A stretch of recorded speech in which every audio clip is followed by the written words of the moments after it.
சென்னை சித்தரஞ்சன் சாலையில் உள்ள முதலமைச்சர் மு.க.ஸ்டாலின் இல்லத்திற்கு சென்று அவரை தேமுதிக நிர்வாகிகள் சந்தித்திருக்கிறார்கள்.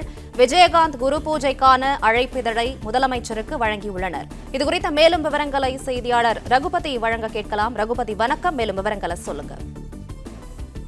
வணக்கம். மறைந்த தேமுதிக தலைவர் விஜயகாந்தின் 2ஆம் ஆண்டு நினைவு தினம் குரு பூஜை தினமாக வருகின்ற 28ஆம் தேதி கடைபிடிக்கப்படுகிறது.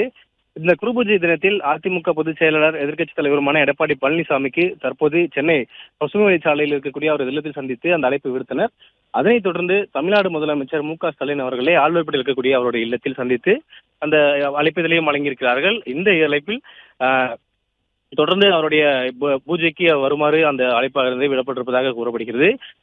அதாவது பொருளாளர் எல்.கே. சுதீஷ் மற்றும் கழக நிலைய செயலாளர் பார்த்த சாரதி ஆகியோர் இந்த சந்திப்பில் ஈடுபட்டிருக்கிறார்கள். அனைத்து கட்சிகளுக்குமே பேதமின்றி இந்த அழைப்புதலை விடுப்பதாகவும் கூறியிருந்தார். அந்த வகையில் தான் தற்பொழுது ஆழ்வார்பேட்டிருக்கக்கூடிய முதலமைச்சர் அவர்களினுடைய வீட்டிற்கு சென்று நேரில் அந்த அழைப்பை விடுத்திருக்கிறார்.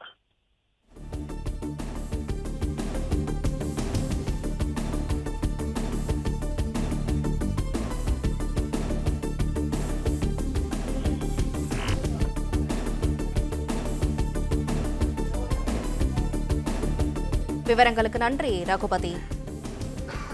பிளே ஸ்டோர் மற்றும் ஆப் ஸ்டோரில் இருந்து பாலிமர் செயலியை QR கோடு மூலம் பதிவிறக்கம் செய்யுங்கள். செய்திகளை உடனுக்குடன் பெறுங்கள்.